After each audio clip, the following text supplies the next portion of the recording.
Di sheet yang ketiga yang akan kita bahas adalah fungsi if. Untuk fungsi if di sini ada dua, yaitu if tunggal dan if bertingkat. Bedanya, jika if tunggal syaratnya hanya satu, sedangkan if bertingkat syaratnya lebih dari satu. Kalau dilihat di sini, untuk mengisi gaji pokok ada beberapa syarat, yaitu syarat yang pertama, syarat kedua, syarat ketiga, dan seterusnya. Berarti jika melihat di sini, fungsi yang kita gunakan untuk mengisi kolom gaji pokok menggunakan if bertingkat, yaitu if-nya diulang sebanyak berapa kali syaratnya. Sedangkan yang kedua sama. Jika gaji pokok sekian, maka pajak sekian. Jika gaji pokok ini, maka pajaknya ini. Ada syaratnya lebih dari satu, berarti if bertingkat juga. Kita lihat di sini contohnya. Lagi-lagi yang harus Anda hafalkan adalah penulisan rumusnya.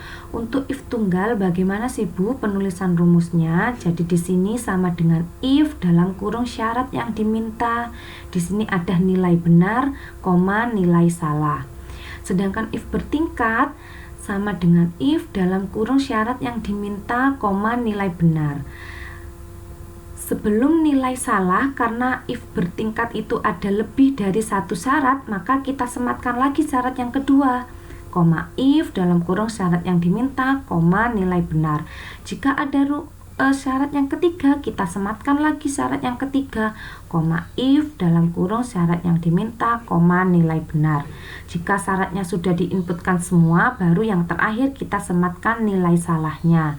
Jangan lupa tutup kurungnya sebanyak berapa kali if-nya berulang. Misalkan di sini ada if 1, if 2, berarti kurungnya ada 1, ada 2. Oke. Kita lihat di sini contoh soalnya. Misal Bu Rofika di sini ada nama Lina, Resa, Andika, dia punya nilai masing-masing 70, 80, 65. Ada perintahnya untuk mengisi kolom keterangan berdasarkan perintah ini. Jika nilainya dia lebih besar sama dengan 70, maka dia lulus. Selain itu, dia gagal. Kalau kita melihat contoh soal ini, berarti ada berapa syarat yang diajukan? Nah, kita melihat di sini kata jika hanya ada satu. Berarti yang kita gunakan untuk menyelesaikan kolom keterangan ini menggunakan rumus if tunggal, yaitu ini. Kita ikuti di sini. Sama dengan syarat yang diminta. Di sini syaratnya adalah nilainya harus lebih besar sama dengan 70. Nilai ada di sel mana? Ada di sel J2, maka kita klik sel J2. Tanda baca lebih besar sama dengan. Oke, kesalahan ya, kita hapus dulu. Setelah sama dengan, kita klik if dulu. Sama dengan if. Setelah itu syarat yang diminta, syaratnya nilai harus lebih besar sama dengan 70. Nilainya ini harus lebih besar sama dengan 70. Oke. Setelah syarat yang diminta sudah diinputkan, setelah itu koma. Nah, nilai benarnya mana? Kalau nilai Anda memenuhi, maka Anda di sini lulus. Kita ketikkan aja di sini. Jangan lupa diapit oleh tanda petik. Lulus. Sedangkan nilai salahnya gimana? Jika nilai Anda tidak memenuhi, maka Anda akan gagal. Maka jangan lupa tanda petik gagal. Tutup kurung, enter. Nah, seperti tadi, satu rumus saja diketikkan. Untuk yang selanjutnya, Anda tinggal kursornya arahkan ke sebelah kanan, lalu klik 2 kali.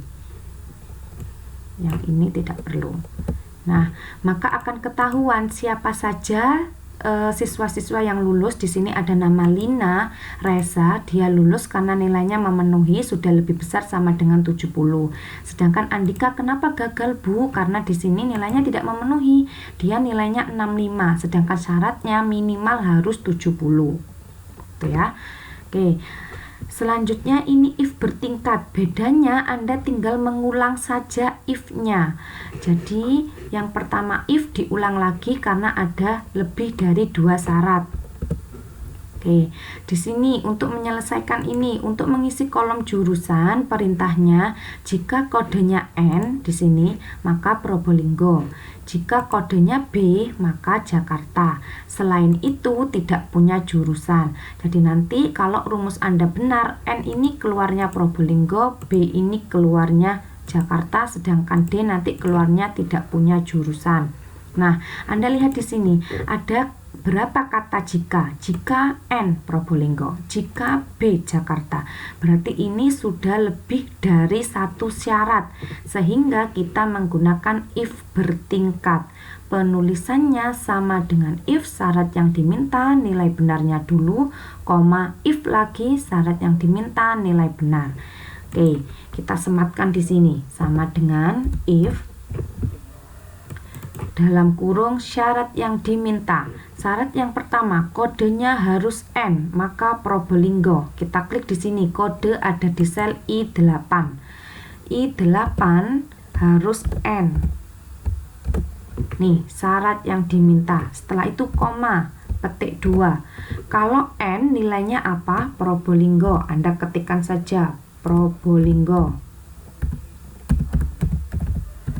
Tutup kurung. Nah, karena ada syarat yang kedua, jangan Anda buru-buru memasukkan nilai salahnya dulu, tetapi koma lagi, ada jika lagi, kita ketik if lagi. Nah, if lagi, syarat yang kedua apa? Syarat yang kedua, Bu, kode harus B. Nah, kita sematkan lagi, kode berarti sama dengan if dalam kurung I8. Harus apa? I8-nya harus B. Maka nilainya apa? Nilainya Jakarta. Oke. Syarat 1 sudah diinputkan, syarat 2 sudah diinputkan. Sekarang nilai salahnya. Tadi selain N dan B, maka nilainya tidak punya jurusan. Maka nilai salahnya yaitu tidak punya jurusan. Koma, petik 2. Tidak punya jurusan, misal. Oke.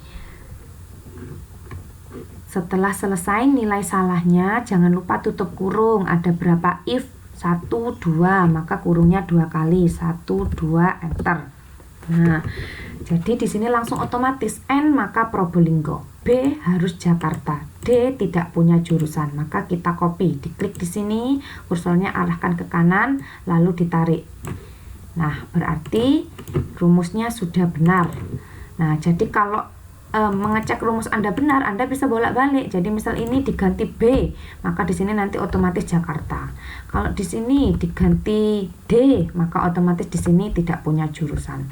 Kalau ini diganti N, maka otomatis Probolinggo. Nah, sama seperti ini. Untuk menyelesaikan kolom gaji pokok, Anda lihat di sini ada berapa syarat. Jika golongan 2A gaji pokoknya sekian, satu syarat. Terus, jika golongan 2B gaji pokoknya sekian, berarti 2 syarat. Selanjutnya 2C maka sekian, maka 3 syarat. Oke, Anda tinggal menginputkan saja. Ini untuk if tunggal dan if bertingkatnya.